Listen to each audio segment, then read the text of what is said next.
I welcome you all to this lesson. Today I am going to discuss on the topic The Listeners, which is written by Walter de la Mare. This is a beautiful poem about the human traveler and how he is being listened by the phantom who awaits him. In this poem, I will discuss the title of the poem, word meanings, line by line explanation about the author, theme, and moral of the poem. So here I begin. First of all, I'll discuss the title of the poem, The Listeners.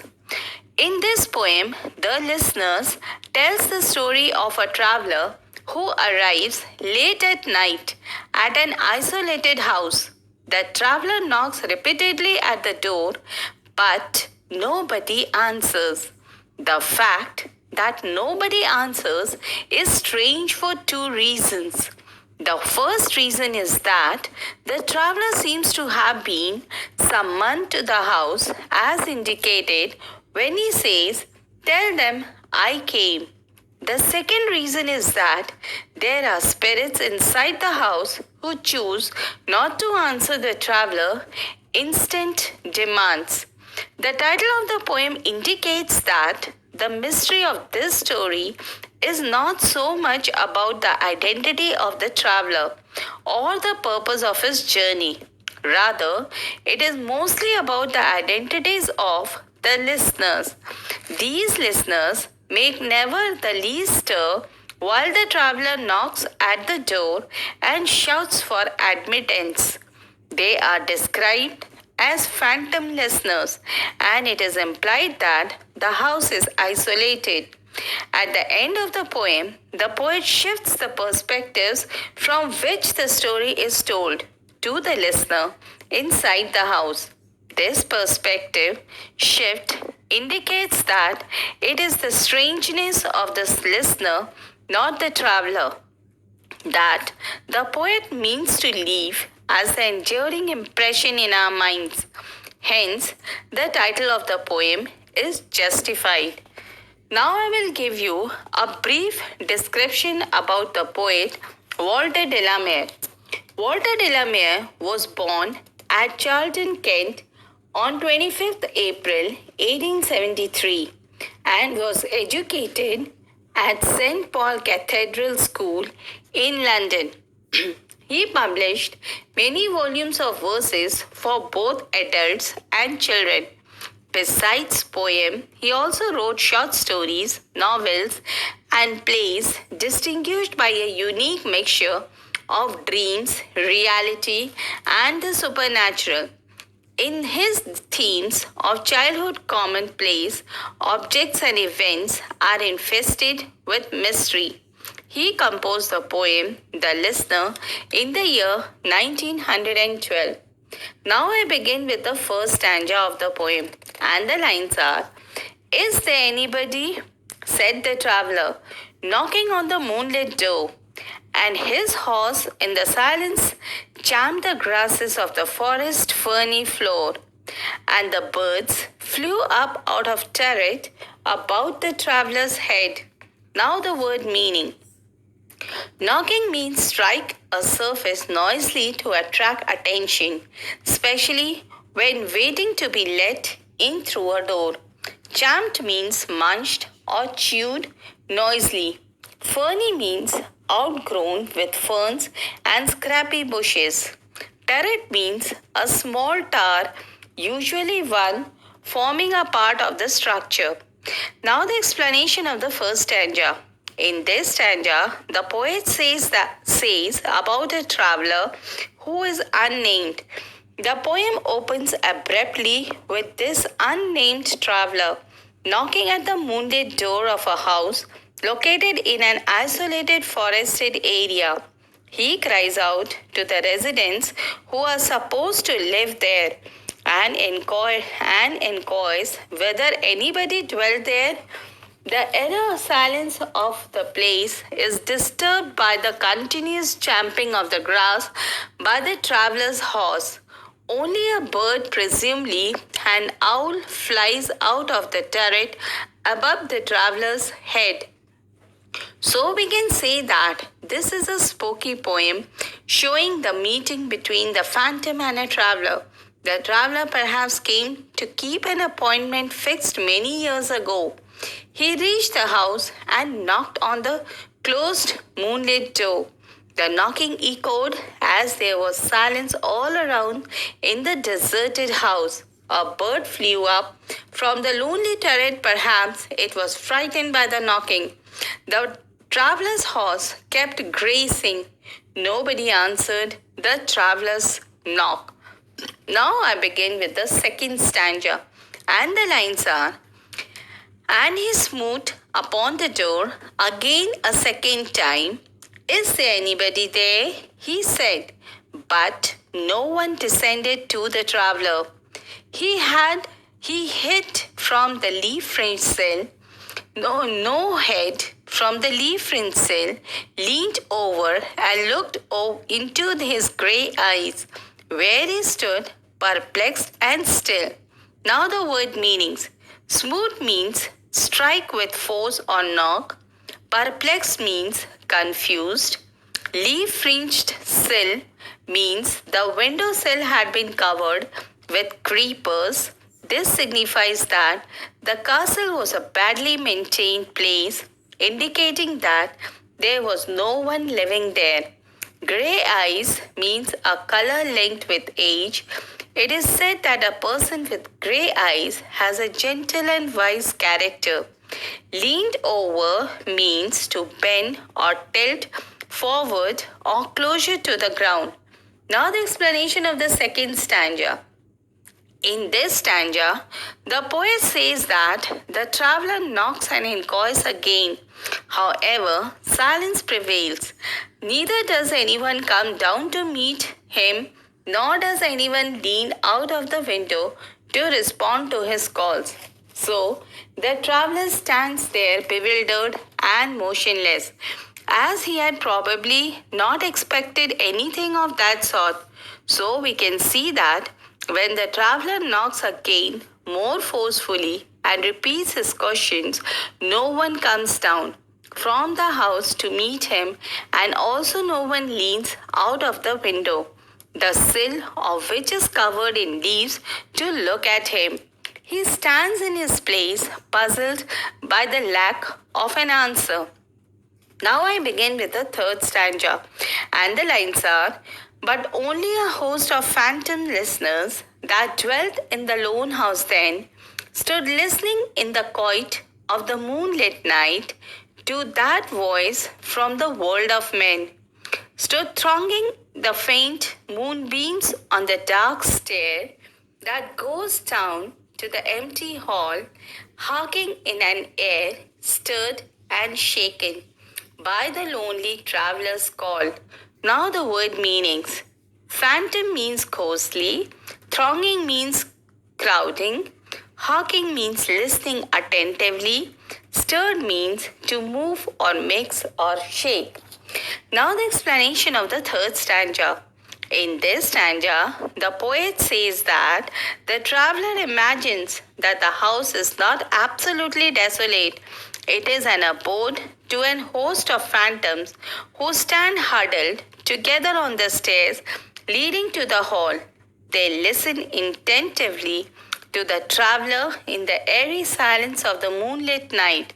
The voice comes from the world of living human beings. These phantom listeners are scarcely distinguishable from the pale moonlight which falls on them. They stand in a group on the dark stairs, listening to the traveler's call. The air seems to be moved and shaken by the lonely traveler's call. The phantoms had gathered together on the stairs and wondering at the disturbance caused by the human travelers in their peaceful existence. Now the fourth stanza, and the lines are: and he felt in his heart their strangeness, their stillness answering his cry, while his horse moved, cropping the dark turf beneath the stared and leafy sky. For he suddenly smote on the door even louder and lifted his head. Tell them I came, and no one answered. That I kept my word, he said. Now the word meaning. Cropping means feeding on, tough means grass, smooth means strike with a force or knock, stared means decorate or covered with. Now the explanation of the fourth stanza. In this stanza, the poet says that the traveler now seemed to be aware of the presence of the phantoms. When his cries are met with the quietness and silence, he also realizes the strangeness of the situations. He feels the stillness of the ghost. His horse moves in the darkness, munching the grass rather noisily. The leaves of the trees make a canopy above the horse's head. The glimpses of the starry sky can be seen through the gaps in their canopy. Suddenly, the traveler knocks at the door for the third time, even the louder than before. He lifts his head to see if there is any response. He leaves a message for the silent listener. He tells them that he came there to keep a promise, but nobody responded. The message is meant for the people he had come to see but could not. So we can see that the traveler also felt the presence of phantoms inside the house while his horse kept moving while grazing under the star-studded sky. The traveler knocked the door the third time and told the phantoms to give his message to them whom he had promised to come to meet, but his knocking had not been answered. Now I move towards the fifth and the last stanza, and the lines are: Never the least stir made the listeners, though every word he spoke fell echoing through the shadowness of the still house from the one man left awake. Ah, they heard his foot upon the stirrup and the sound of iron on stone, and how the silence surged softly backward when the plunging hoofs were gone. Now the word meanings. Stirrup means metal or leather rope to support the rider's foot. Plunging means pitching violently forward. Echoing means repeated or reverberating after original sound has stopped. Reverberating after original sound has stopped. Surged means move suddenly and powerfully forward or upward. Now the explanation of the fifth and the last stanza. In this stanza, the poet says that the listeners do not make the slightest movement, but the house echoes with the sound of the traveler's voice, who is the sole human being around. The phantom stood listening to the sound of the traveler mounting on his horse with the help of the stirrup, followed by the sound of the horse's hoofs across the stone paved courtyard. As the horse proceeds and the sound gradually fades, silence rushes back like a wave to reign supreme.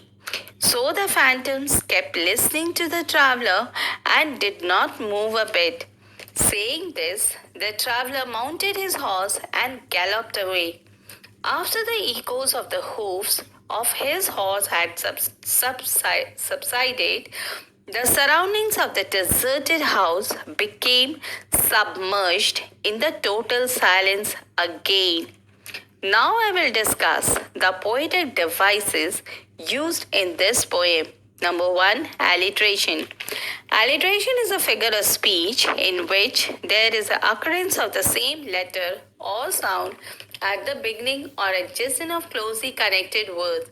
And the line from the poem is: of the forest ferny floor, where F sound is heard, and how the silence surged softly backwards, where S sound is heard. Number 2, assonance.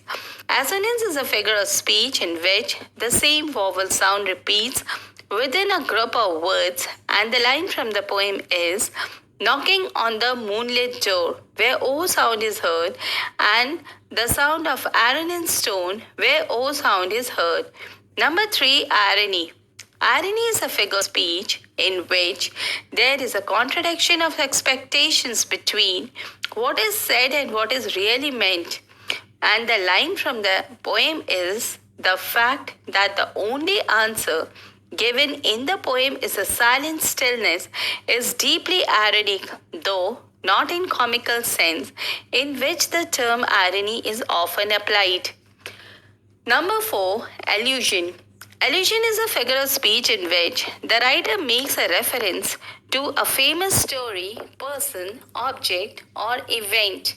And the line from the poem are grey eyes, which refers to the goddess Athena in Greek mythology.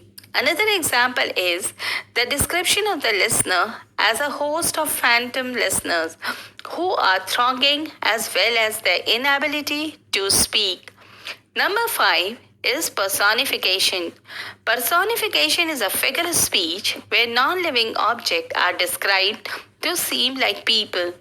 In the poem, the listener is personified as silence and emptiness of the house or of the death.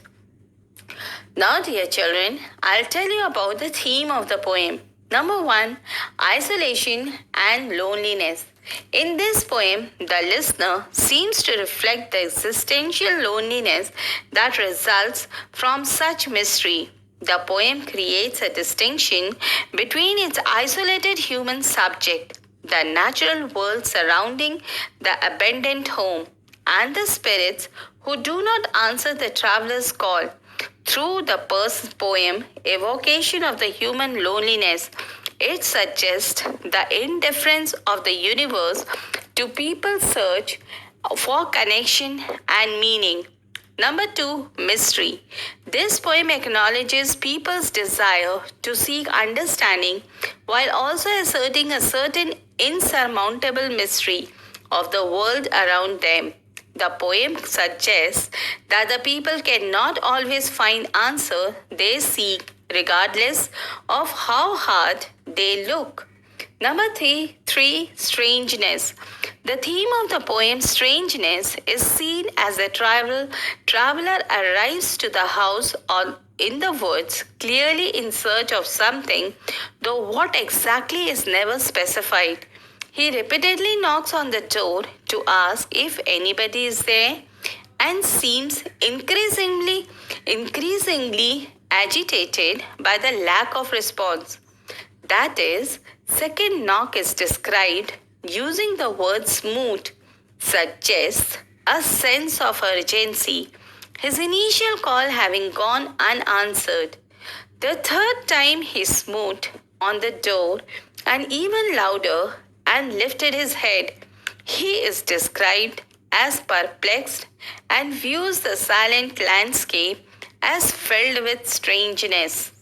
Fourth theme of the poem is anxiety and dislocation of modern life. In the poem, the listener, a traveler, comes to knock on the moonlit door of the house in an unknown place. The traveler hopes to keep an unknown promise by coming, but no one answers his knocks at the door, though the poem describes a host of phantom listeners inside and the leaves. The poem describes the anxiety and the dislocation of modern life, in which people are alienated from the natural world. The theme of the poem is the place of man in an universe which is far greater than he and which he can neither connect with nor understand. It focuses on man's state of isolation and disharmony with the natural world. Now I'll tell you the message or the moral of the poem, The Listener. In this poem, the message that the traveler leaves behind to the listener of the house is that he came to the house exactly as he said he would. The first message arrives in the form of a question. Is there anybody there? The message underlying in this question is one of the concern.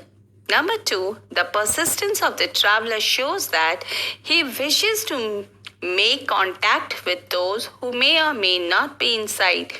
Despite feeling the strangeness of the phantom listeners, he continues to try to get someone's attention because it is important to make a connection with them.